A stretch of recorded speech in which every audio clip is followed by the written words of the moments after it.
Welcome back. It is 5:13 on this terrific Tuesday morning. If you're waking up with power, consider yourself fortunate. There are upwards of 30,000 people in our area that aren't sharing that same circumstance with you. David Karnes joins us now to talk about a drier but cooler start to this Tuesday. David, take it away, my friend.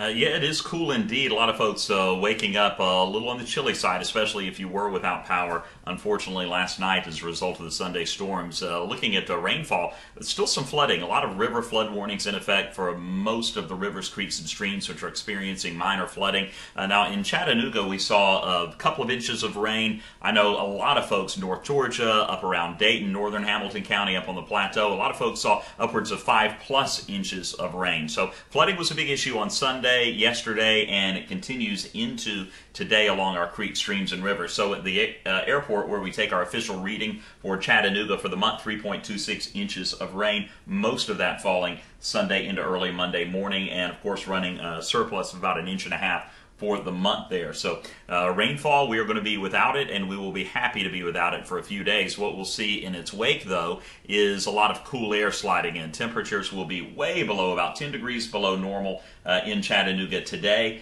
Much below normal across the southern plains, all the way up through the northern plains in the Midwest. Temperatures way below where they should be, and that cool air will continue to filter into our area through Wednesday, and then on Thursday we'll finally start to see it receding, and we'll begin a little bit of a warm-up Thursday into Friday. Today, though, it's just going to be cool and breezy. The average high is 72 degrees. We're going to make it into the low 60s, so again, about 10 degrees below our average high for this time of the year. Only 55 degrees by noon, and add in a 10 to 15 mile per hour breeze, and it's going to be a little blustery this morning and into the afternoon as well. You'll need that light jacket or sweatshirt just to keep you at least a little on the comfortable side. It's going to be dry, nice all week long. We'll see a few showers into the weekend. Shouldn't be a big deal for your weekend. Most of the rain showers will be overnight Friday into early Saturday morning. We'll show you that on Vipercast here in a moment. Right now, it's look at that, 44 now in Chattanooga, 39 in Monteagle, 42 in Murphy. Winds out of the north at 9 miles per hour, and they'll be blowing at about 10 to 15 miles per hour throughout most of the morning.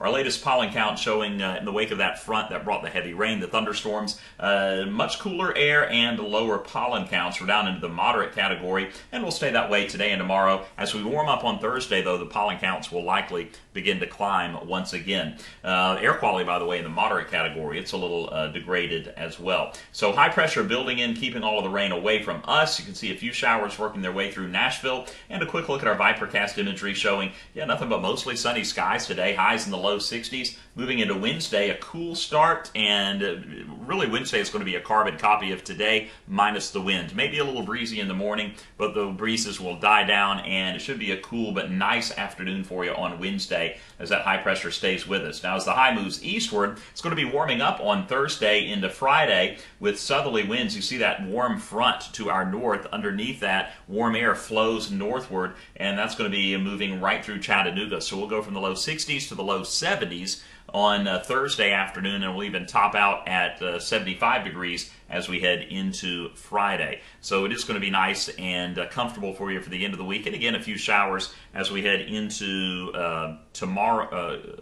Friday night into Saturday morning. So for today, let's get to our forecast, and you're going to see, I'm going to click it manually here. It's not working on my computer. There we go.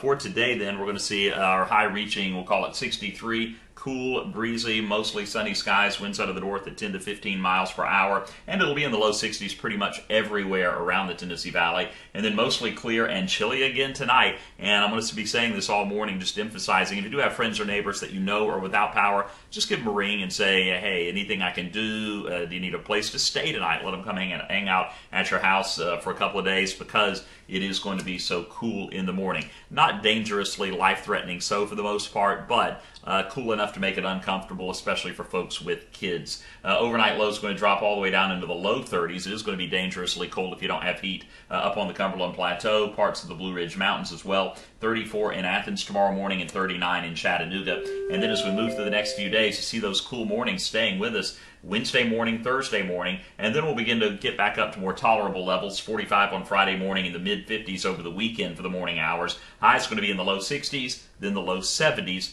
by the end of the week. And then clouds, upper 60s, and maybe a shower or two overnight Friday into early Saturday morning. And then I'll put a 20% chance of a sprinkle in there for Sunday, 10% chance for Monday. So you can see, obviously not anything really to worry about with big time rain this weekend. If you are going to be out Saturday morning, maybe you have a ball game that you have to attend, you might have a couple of showers to deal with, but that's probably going to be about the only issue that you have. John?